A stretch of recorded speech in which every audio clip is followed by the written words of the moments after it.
प्यारे बच्चों, आज हम पढ़ने वाले हैं 100 महत्वपूर्ण विलोम शब्द। इनमें से कोई ना कोई आपको हर दूसरे तीसरे एग्ज़ाम पेपर में देखने को मिलेगा। ये बहुत ज़्यादा इम्पोर्टेंट विलोम शब्द हैं, इसलिए इन सभी विलोम शब्द को रट लेना, समझ लेना, याद कर लेना, कुछ भी कर लेना, लेकिन ये बिल्कुल याद होने चाहिए, देखते ही आंसर लगा देना चाहिए। ऐसे ये विलोम शब्द हैं। चलिए शुरू करते हैं। पहला विलोम शब्द है स्वतंत्र। स्वतंत्र का विलोम शब्द होता है परतंत्र। स्वतंत्र मतलब आज़ाद और परतंत्र मतलब पराधीनता। ठीक है, तो स्वतंत्र का हो जाएगा परतंत्र। शाश्वत, शाश्वत का होगा क्षणिक। शाश्वत वो होता है जो हमेशा जीने वाला या हमेशा रहने वाले को शाश्वत बोलते हैं। क्षणिक मतलब कुछ क्षण भर के लिए जो अस्तित्व में रहता है उसे क्षणिक बोलते हैं। तो शाश्वत का विलोम शब्द हो जाएगा क्षणिक। तीसरा है कृतज्ञ। कृतज्ञ होते हैं वो व्यक्ति जो उपकार को मानते हैं, किसी के द्वारा कोई उपकार किया गया है उसको मानने वाले को कृतज्ञ कहते हैं। और कृतज्ञ वो व्यक्ति होता है जो उपकार को नहीं मानता है। आपने किसी पर उपकार कर दिया और वो उपकार को ना माने, उसको बोलते हैं कृतज्ञ। एहसान फरामोश भी कह सकते हैं उसको। तो सही भाषा में हम कृतज्ञ का विलोम बोलेंगे कृतज्ञ। नेक्स्ट है उत्तम। उत्तम का विलोम होता है अधम। उत्तम का मतलब है श्रेष्ठ और अधम का मतलब होता है नीच। नेक्स्ट 5th नंबर है आग। आग का उल्टा है पानी, ये सभी को याद होगा। आग का उल्टा होता है पानी। नेक्स्ट है उत्साह। उत्साह का होता है निरुत्साह। कहीं कहीं पर आपको हतोत्साह देखने को मिल सकता है, लेकिन ज़्यादातर आपको एग्जाम में हतोत्साह की जगह हतोत्साह लिखा हुआ मिलेगा। हतोत्साह, हतोत्साह। ठीक है, ये बिल्कुल गलत है। हतोत्साह कोई शब्द नहीं होता है, हतोत्साह होता है। लेकिन ज़्यादातर एग्जाम में उत्साह के सामने निरुत्साह दिया रहता है, तो सही आंसर हम मानेंगे निरुत्साह। नेक्स्ट है पाप। पाप का होता है पुण्य। पाप का विलोम शब्द होता है पुण्य। अनुराग का होता है विराग। अनुराग का मतलब होता है प्रेम और विराग का मतलब होता है उदासी। तो अनुराग का उल्टा विराग। संयोग का होता है वियोग। तो संयोग का उल्टा वियोग होता है। संयोग का मतलब होता है कोई चीज़ जुड़ जाना, मिल जाना, और वियोग का मतलब होता है बिछड़ जाना। ठीक है, तो संयोग का उल्टा हो गया वियोग। संपन्न का उल्टा होता है विपन्न। संपन्न का विलोम शब्द होता है विपन्न। संपन्न का मतलब होता है परिपूर्ण या धनी, और विपन्न का अर्थ होता है जिसके पास कुछ ना हो या जो खाली हो। नेक्स्ट है सगुण। सगुण का अर्थ है साकार रूप, जिसमें गुण हो, साकार रूप। और निर्गुण का होता है निराकार रूप, जिसका कोई आकार ना हो उसको बोलते हैं निर्गुण। तो सगुण का विलोम शब्द हो गया निर्गुण। अतिवृष्टि। अतिवृष्टि का होता है अनावृष्टि। अतिवृष्टि का मतलब होता है जब बहुत ज़्यादा बारिश हुई हो। अनावृष्टि का मतलब होता है जब सूखा पड़ गया हो, मतलब बारिश ना हुई हो, उसको बोलते हैं अनावृष्टि। नेक्स्ट है आरंभ। आरंभ का होता है अंत। आरंभ मतलब शुरुआत, शुरुआत का होता है अंत। ठीक है, कहीं कहीं पर आरंभ की जगह आदि दिया होगा। आदि का मतलब भी आरंभ होता है और इसका विलोम शब्द होता है अंत। अगला है रक्षक। रक्षक जो रक्षा करने वाला हो। भक्षक जो खाने वाला हो। रक्षक का विलोम शब्द होता है भक्षक। अगला है सदाचार। सदाचार मतलब जिसके आचरण अच्छे हों, जो अच्छा आचरण करने वाला हो उसको सदाचारी बोलते हैं, और सदाचार बोलते हैं अच्छे आचरण को। दुराचार होता है बुरा आचरण या बेकार आचरण। तो सदाचार का विलोम शब्द होगा दुराचार। अगला है आकर्षण। आकर्षण का विलोम होता है विकर्षण। वैज्ञानिक दृष्टि से होता है प्रतिकर्षण। विज्ञान में अगर देखें तो प्रतिकर्षण होता है, लेकिन हिंदी में विकर्षण होता है। विकर्षण का अर्थ होता है विपरीत दिशा में हटाना या विपरीत दिशा में खींचना। आकर्षण का अर्थ होता है अपनी ओर खींचना। तो हिंदी में आकर्षण का ज़्यादातर एग्जाम में विकर्षण देखने को मिलेगा, लेकिन विकर्षण ऑप्शन में ना हो तो हम प्रतिकर्षण लगा सकते हैं। नेक्स्ट है दाता। दाता का उल्टा होता है कृपण। दाता मतलब देने वाला या दान करने वाला। कृपण मतलब कृपा लेने वाला या लेने वाला। अगला है कर्मण्य। कर्मण्य का अर्थ होता है कर्म करने वाला या उद्यमी या कार्मिक। और अकर्मण्य का मतलब होता है जो कोई कर्म नहीं कर रहा है, कर्म ना करने वाला। तो कर्मण्य का विलोम शब्द होगा अकर्मण्य। उद्यम। उद्यम का अर्थ होता है उद्योग, और निरुद्यम। निरुद्यम का मतलब होता है कोई उद्योग ना हो। अगला है प्रकाश। प्रकाश का मतलब होता है उजाला, और प्रकाश का उल्टा होता है तम या अंधेरा। तम का मतलब भी अंधेरा होता है, इसलिए प्रकाश या उजाला में से कोई भी शब्द आ जाए उसका विलोम शब्द हो जाएगा तम या अंधेरा। अगला है सक्रिय। सक्रिय का अर्थ होता है काम करने वाला या कर्म में लगा हुआ, जो काम कर रहा हो। निष्क्रिय का अर्थ होता है काम ना करने वाला या जो काम में ना लगा हुआ हो। तो सक्रिय का विलोम शब्द हो जाएगा निष्क्रिय। अगला है आगत। आगत का अर्थ होता है आया हुआ या प्राप्त हुआ, और विगत का अर्थ होता है बीता हुआ या चला गया हुआ। तो आगत का विलोम शब्द होगा विगत। अगला है प्रत्यक्ष। प्रत्यक्ष का अर्थ होता है आँखों के सामने जो स्पष्ट रूप से दिख रहा हो उसको बोलते हैं प्रत्यक्ष, सीधा दिखने वाला। परोक्ष का मतलब होता है जो आँखों से ओझल हो गया हो या दिख नहीं रहा हो, जो सीधी आँखों से, उसको बोलते हैं परोक्ष। तो प्रत्यक्ष का विलोम हो जाएगा परोक्ष। नेक्स्ट है दीर्घ। दीर्घ का अर्थ होता है बड़ा और लघु का अर्थ होता है छोटा। नेक्स्ट तीव्र। तीव्र का अर्थ होता है तेज और मंद का मतलब होता है धीमा। तो तीव्र का विलोम शब्द क्या हो जाएगा? मंद। अगला है सपूत। एक बार मैं फिर आपको बता देता हूँ कि ये सभी जो विलोम शब्द हैं ये कई एग्जाम्स में आए हुए हैं। एक ही विलोम शब्द कई एग्जामों में आया हुआ है, 4 5 5 बार 6 बार आए हुए हैं। इसलिए इन सभी को रट लेना, बिल्कुल याद कर लेना, समझ लेना, अर्थ समझ लेना, किसी भी तरह याद रखना, क्योंकि ये सीधे सीधे आपके एग्ज़ाम में आ सकते हैं। अगला है सपूत। सपूत का अर्थ होता है अच्छा बेटा या जिसने अपने परिवार का नाम रोशन किया हो उसको बोलते हैं सपूत।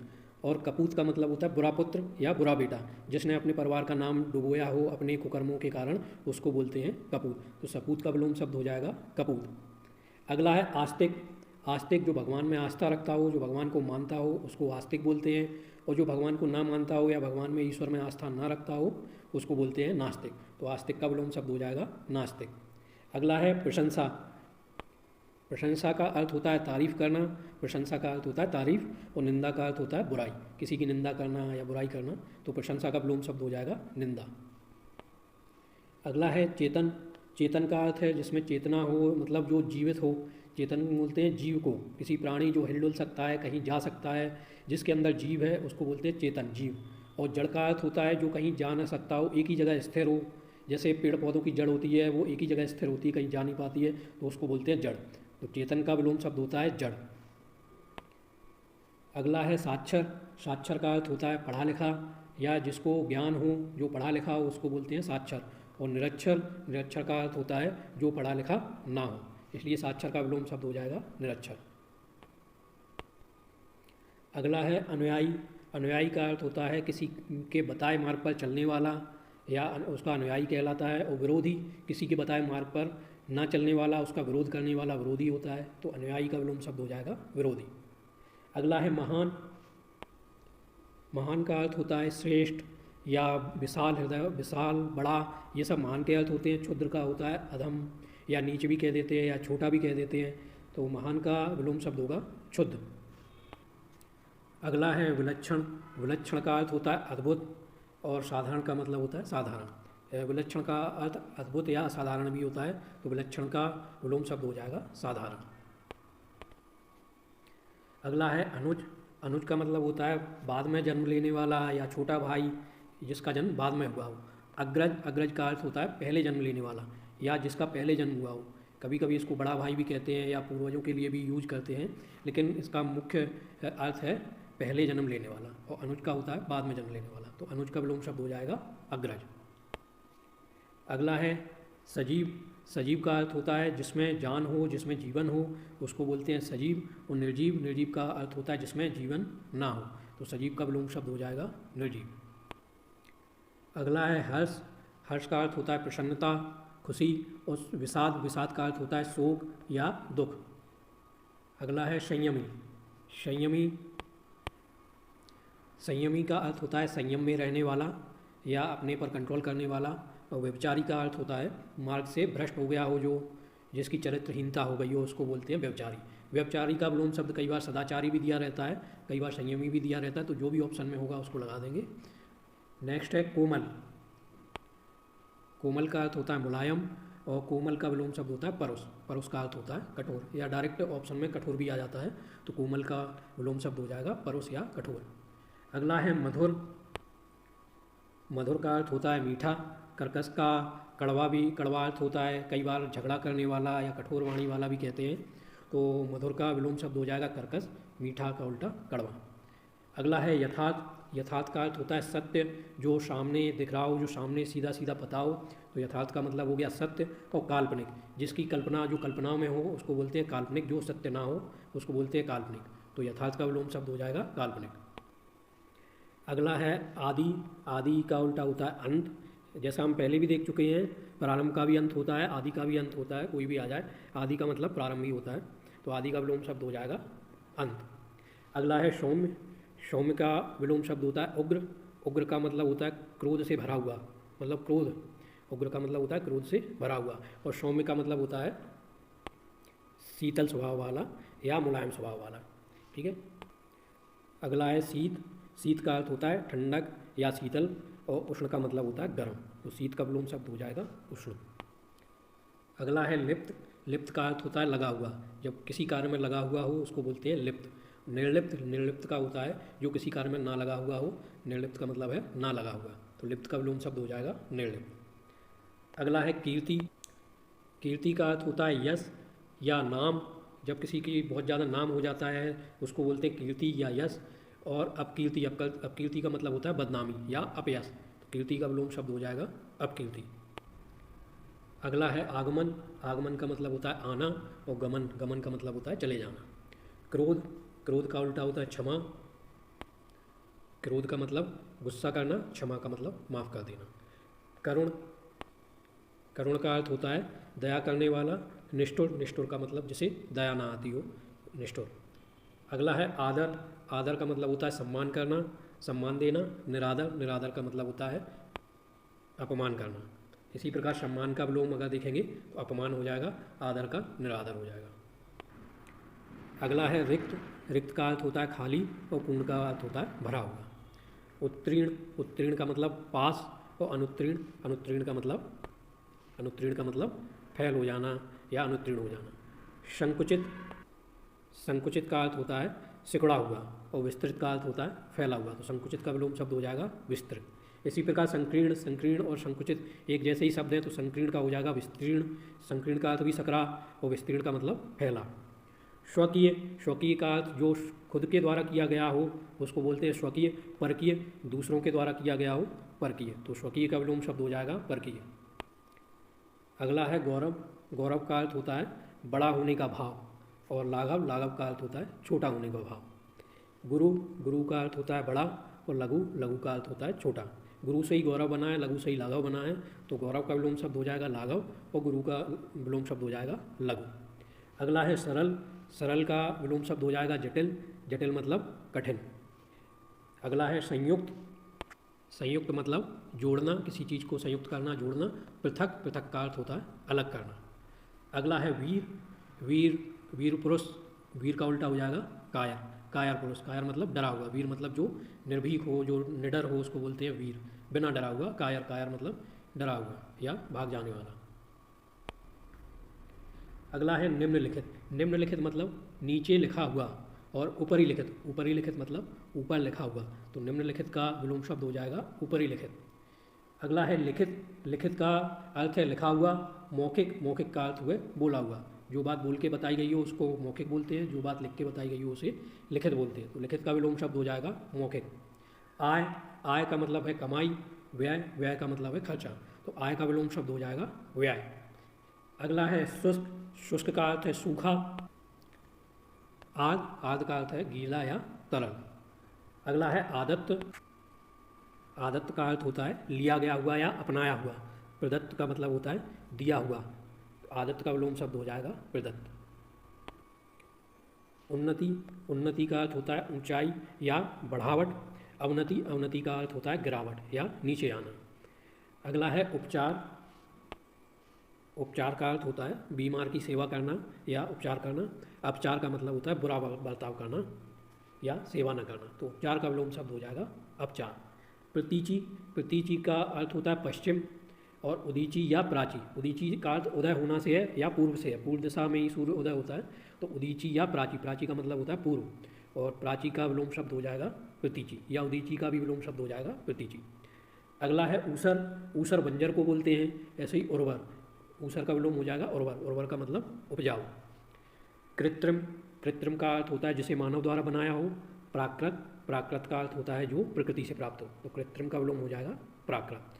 दूसरा है नैसर्गिक भी हो जाता है। नैसर्गिक का मतलब भी होता है जो प्रकृति से प्राप्त हुआ हो। तो कृत्रिम का अगर विलोम प्राकृत ना दिया हो तो वहाँ पर हम क्या ऑप्शन में लगा देंगे, नैसर्गिक। दोनों ही इसके विलोम हैं। अगला है नेक। नेक मतलब अच्छा, बद मतलब बुरा। तो नेक का विलोम हो जाएगा बद।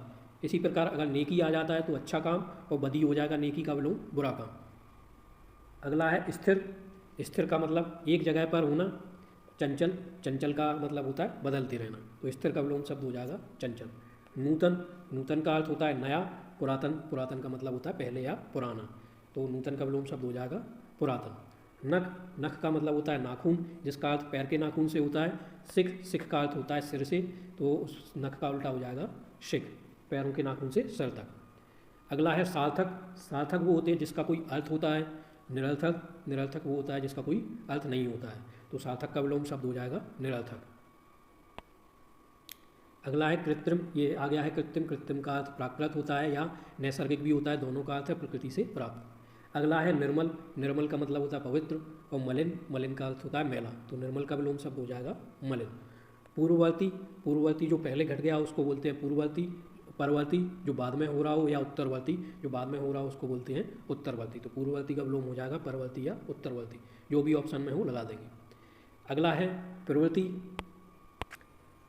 प्रवृत्ति का अर्थ होता है मन का झुकाव होना, मन का चले जाना। और निवृत्ति, निवृत्ति का मतलब होता है लौट आना या किसी से मन भर जाना, तो प्रवृत्ति का विलोम शब्द हो जाएगा निवृत्ति। प्रधान, प्रधान का अर्थ होता है प्रमुख, मुख्य, प्रधान को बोलते हैं प्रमुख। और गौण, गौण का मतलब होता है अप्रधान। गौण का मतलब होता है जो मूल अवस्था में ना हो, जो अपनी स्वयं की अवस्था में ना हो, उसको बोलते हैं गौण, जो मुख्य नहीं होता है, तो प्रधान का विलोम शब्द हो जाएगा गौण। अगला है अनुकूल। अनुकूल कहते हैं जो धारा की दिशा में बह रहा हो या धारा की दिशा में स्वयं की दिशा में हो उसको बोलते हैं अनुकूल। प्रतिकूल जो विपरीत दिशा में हो उसको बोलते हैं प्रतिकूल, तो अनुकूल का विलोम शब्द हो जाएगा प्रतिकूल। अगला है पुष्प। पुष्प का मतलब होता है फूल। कंटक, कंटक का मतलब होता है कांटा, तो पुष्प का विपरीत हो जाएगा कंटक। ऋण, ऋण का अर्थ होता है कर्ज। ऊऋण, ऊऋण का अर्थ होता है कर्ज से मुक्ति। ऋण मतलब कर्ज और ऊऋण मतलब कर्ज से मुक्ति। भूगोल, भूगोल का विपरीत शब्द याद रखना खगोल होता है, इतिहास नहीं होता है। कई बच्चे ये गलती एग्जाम में करते हैं, ऑप्शन में इतिहास दिया रहता है और वो इतिहास लगा देते हैं। भूगोल, भूगोल मतलब भूमि का अध्ययन, हमारी पृथ्वी पर जो चीज़ें हैं उनका अध्ययन। खगोल, खगोल मतलब आकाश में जो चीज़ें हैं, अंतरिक्ष में जो चीज़ें हैं उनका अध्ययन, खगोल। अगला है इतिहास। इतिहास का अर्थ होता है जो बीत चुका है, जो पुराना हो चुका है, जो समय निकल चुका है उसको बोलते हैं इतिहास। भविष्य जो आने वाला है उसको बोलते हैं भविष्य, तो इतिहास का विलोम होगा भविष्य और भूगोल का विलोम होगा खगोल। गणतंत्र, गणतंत्र का अर्थ होता है जनता का शासन। राजतंत्र, राजतंत्र का अर्थ होता है राजा का शासन। एक्चुअली गणतंत्र बोलते हैं जब जनता के द्वारा कोई शासन स्थापित किया गया उसको बोलते हैं गणतंत्र। गणतंत्र का विलोम शब्द हो जाएगा राजतंत्र। राजतंत्र मतलब एक ही व्यक्ति का शासन। अगला है गरल। गरल बोलते हैं विष को, और सुधा, सुधा बोलते हैं अमृत को। अगला है गुप्त। गुप्त का अर्थ होता है छुपा हुआ। प्रकट, प्रकट का अर्थ होता है खुला हुआ या प्रकट किया हुआ, तो गुप्त का विलोम शब्द हो जाएगा प्रकट। गहरा, गहरा का अर्थ होता है गहराई हो जिसकी, जो अपने तल से नीचा हो उसको बोलते हैं गहरा। उथला जो अपने तल से कम नीचा हो, तो गहरा का उल्टा हो जाएगा विलोम हो जाएगा उथला। अगला है ग्राम। गांव में निवास करने वाले को ग्राम्य बोलते हैं। नागर, नगर में निवास करने वाले को या शहर में निवास करने वाले को नागर बोलते हैं। ग्राम का विलोम शब्द हो जाएगा नागर। अगला है तनु। तनु का अर्थ होता है पतला, और सांद्र, सांद्र का अर्थ होता है गाढ़ा, तो तनु का विलोम शब्द हो जाएगा सांद्र। महात्मा, महात्मा का अर्थ होता है जिसकी महान आत्मा हो या जिसने उच्च काम किए हों, श्रेष्ठ काम किए हों। दुरात्मा, दुरात्मा का मतलब होता है जिसकी आत्मा बुरी हो या जिसने बुरे काम किए हों, उसको बोलते हैं दुरात्मा, तो महात्मा का विलोम शब्द हो जाएगा दुरात्मा। अगला है मूक। मूक का अर्थ होता है गूंगा या जो बोल ना पाता हो। वाचाल, वाचाल का अर्थ होता है बहुत अधिक बोलने वाला, तो मूक का विलोम शब्द हो जाएगा वाचाल। महान, महान का विलोम शब्द हो जाएगा तुच्छ या ओछा। महान मतलब श्रेष्ठ और तुच्छ मतलब छोटा। अगला है मिलन। मिलन का अर्थ है मिलन, संयोग या मिलना। विछोह, विछोह का अर्थ होता है बिछड़ना, तो मिलन का विलोम शब्द हो जाएगा विछोह। अगला है कपट। कपट का अर्थ होता है छल करना या छुपाव करना। निष्कपट, जिसमें कपट ना हो उसको बोलते हैं निष्कपट। कपट का विलोम शब्द हो जाएगा निष्कपट। तृष्णा, तृष्णा का अर्थ होता है प्यास। वितृष्णा, वितृष्णा का जिसमें प्यास ना हो। ऑप्शन में अतृष्णा भी दिया रहेगा, निस्तृष्णा भी दिया रहेगा, तो वो दोनों शब्द गलत हैं, उनका कोई अर्थ नहीं होता है। वितृष्णा सही है जिसका अर्थ होता है तृष्णा ना होना। तीक्ष्ण का अर्थ होता है श्रेष्ठ बुद्धि वाला। कुंठित का अर्थ होता है समस्याओं से घिरा हुआ या मन में झुंझुलाहट होना, कुंठा होना, उसको बोलते हैं कुंठित। तो तीक्ष्ण का विलोम शब्द हो जाएगा कुंठित। अगला है आत्मा। आत्मा का विलोम शब्द हो जाएगा परमात्मा। अगला है मोक्ष। मोक्ष का अर्थ होता है मुक्ति, और मुक्ति का या मोक्ष का विलोम शब्द हो जाएगा बंधन। तो ये 100 महत्वपूर्ण विलोम शब्द हो चुके हैं। किसी ना किसी एग्ज़ाम में ये आपको दिखते रहेंगे, हर दूसरे तीसरे पेपर में इनमें से कोई ना कोई रिपीट होता रहता है, इसलिए इन सभी को रट लेना, याद कर लेना। धन्यवाद।